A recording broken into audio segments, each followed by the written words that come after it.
अचानक पुरंजन उस स्त्री के पास गया और जा करके कहा कि देवी तुम कौन हो, किसकी बेटी हो तुम, तुम्हारा नाम क्या है। उस स्त्री ने कहा कि मुझे कुछ मालूम नहीं, मैं अपना नाम भी नहीं बता सकती, अपने पिता का नाम भी नहीं बता सकती। पुरंजन ने कहा कि देवी तुम बहुत ही सुंदर लग रही हो, आज तक तुम्हारे जैसी स्त्री तो हमने कभी अपने जीवन काल में देखा ही नहीं, और हमारी मन में तो तुम्हारे साथ कुछ दिन रहने की इच्छा है, क्या मैं यहाँ रह सकता हूं। उस देवी ने कहा कि हाँ हाँ जरूर रहिए यहाँ पर आप। कुछ दिन बाद पुरंजन ने उस स्त्री के साथ विवाह भी कर लिया। इतना आसक्त हो गया पुरंजन कि वो देवी जब रोने लगती थी तो रोने लगता था, जब हंसने लगती थी तो हंसने लगता था, जब वो खाती थी तो भी खाता था, जब वो सोने जाती थी तो भी सोने जाता था। आसक्ति बढ़ गई पुरंजन के मन में उस स्त्री के प्रति। प्यारे, एक बार की बात है कि पुरंजन शिकार खेलने के लिए वन में गया और अनेकों पशुओं का हत्या कर दिया उसने, अनेकों निर्दोष प्राणियों का हत्या कर दिया। वे सभी प्राणी बहुत विचलित हुए। वन में पशुओं को मार करके पुनः पुरंजन अपने नगर में आया, अपनी पत्नी के पास, और उस देवी ने देखा कि हमारा पति तो अभी तक आया नहीं, सो रूठ करके बैठ गई। उस स्त्री का नाम भी उसने रख दिया था पुरंजनी, अपने नाम के अनुसार ही उसका भी नाम। पुरंजनी को रूठे हुए देख करके पुरंजन मनाने लगा। पुरंजन बार बार पुरंजनी के चरणों में पड़ने लगा, देवी मान जाओ, मेरी बात को सुनो, मैं तुम्हें बहुत मानता हूं, तुम्हारे बिना मैं रह नहीं सकता, तुम क्यों इस तरह से फटी पुरानी साड़ी पहन करके बैठी हुई हो। बहुत समझाया पुरंजन ने, तब जाकर के पुरंजनी मानी, फिर उसके साथ रहने लगी। एक बार की बात है कि काल की कन्या जरा अपने लिए पति खोजने के लिए निकल पड़ी। अचानक उसे भय नाम का यवन दिखाई दिया, और भय नाम के यवन के पास वो जरा नाम की कन्या गई और जा करके कहने लगी कि अरे भय, मैं तुमसे विवाह करना चाहती हूँ। भाई ने कहा मैं तुम्हारे साथ विवाह नहीं करूंगा। कौन तुमसे विवाह करना चाहेगा? जो तुम्हारा पति बन जाएगा उसका कल्याण नहीं होगा। तुम्हारा रूप ही देख करके लोग डर जाते हैं, भाग जाते हैं, तुमसे विवाह कौन करेगा? जरा तुम तो स्वयं ही काल की कन्या हो। प्यारे,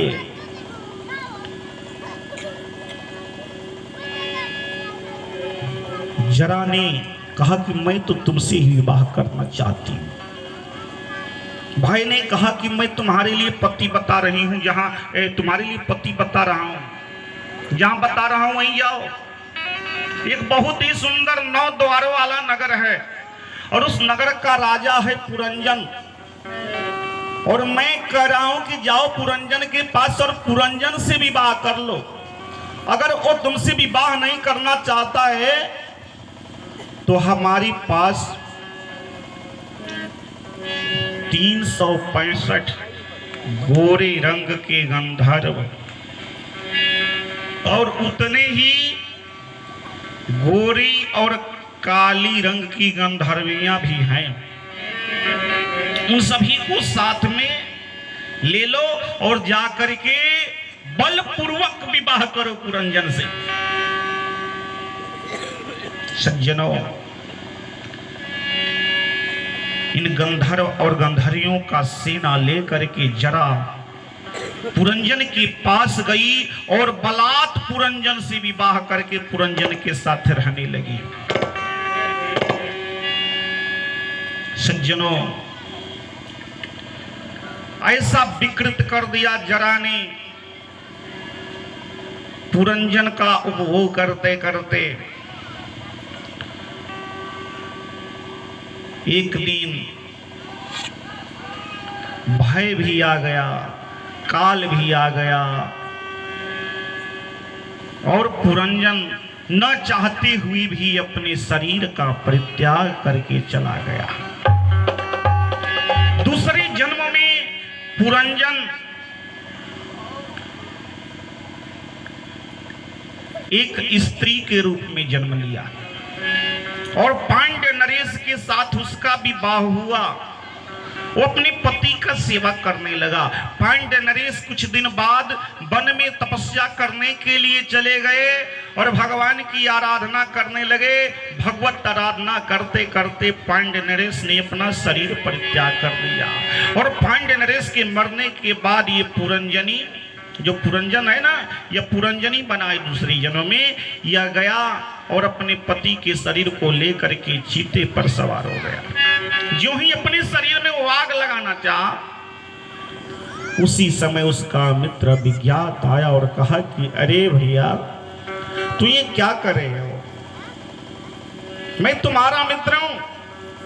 ये सुन करके उस स्त्री ने कहा कि तुम्हें लज्जा नहीं आती, एक पतिव्रता स्त्री को मित्र बोल रहे हो। आज तक मैं अपने पति को छोड़ करके दूसरे पुरुष का स्पर्श भी नहीं की हूं, दूसरे किसी पुरुष की तरफ मैं देखना भी नहीं चाहती और तुम मुझे मित्र बोल रहे हो। अभिज्ञात ने कहा कि अरे भैया तुम हमारे परम मित्र हो,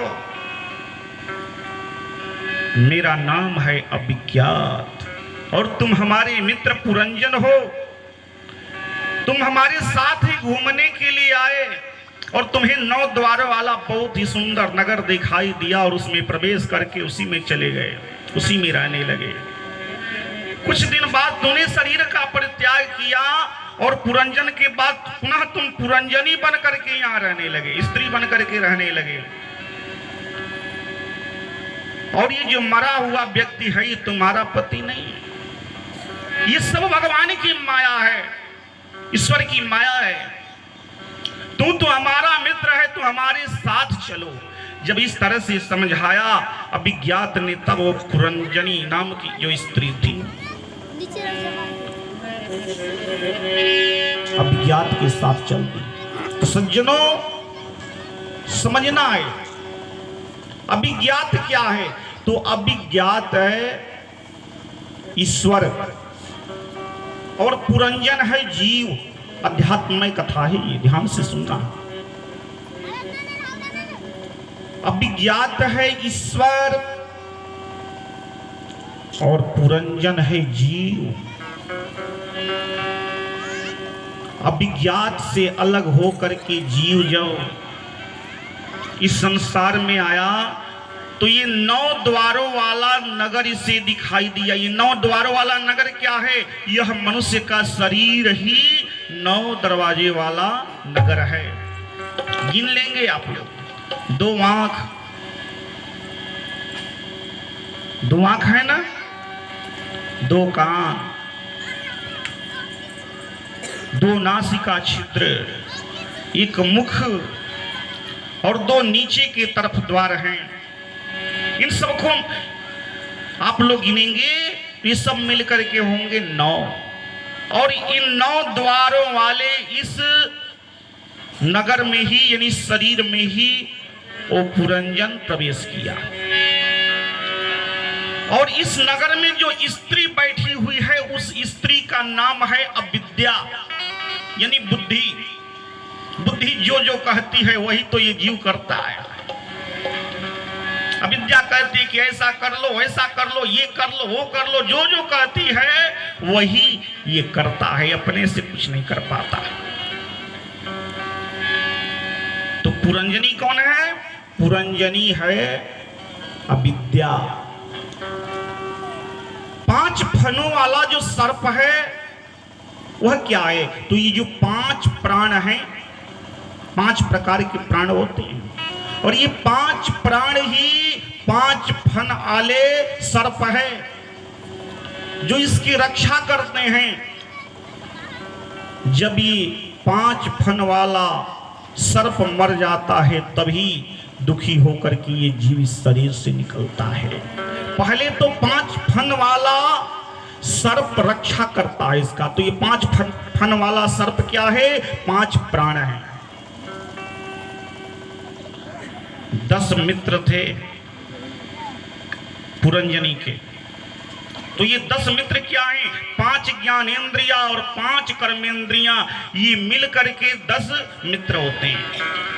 इंद्रियां जो जो कहती है सो सो ये जीव करता है, मित्रों का बात मानता रहता है हमेशा। 5 ज्ञानेंद्रिया और 5 कर्मेंद्रियां। सज्जनों, चंड बेग क्या है? तो चंड बेग है संवत्सर। भय नाम का जो यवन है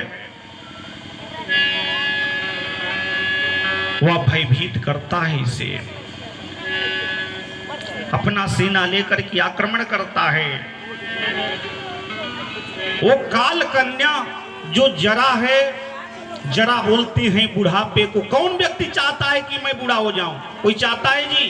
कोई चाहता नहीं कि मैं बूढ़ा हूं, परंतु बलात् आकर के जरा देवी वर्ण कर लेती है इस जीव का और लोग बूढ़े हो जाते हैं। हमारा जन्म कब हुआ हम बता सकते हैं, परंतु हम बूढ़े कब हो गए कौन बताएगा जी?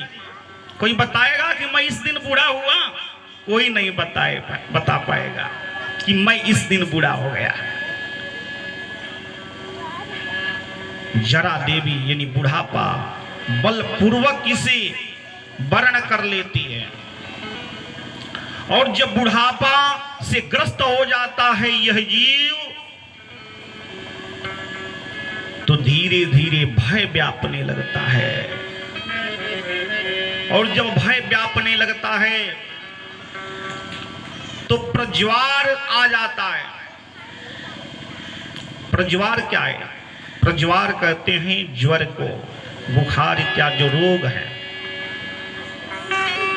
प्रज्वार भी भय के ही सहयोगी हैं। और सज्जनों, धीरे धीरे काल ग्रस लेता है इस जीव को, काल के गाल में चला जाता है ये जीव, और इसी तरह से माया में पड़ा रहता है और बंधन में पड़ा रहता है।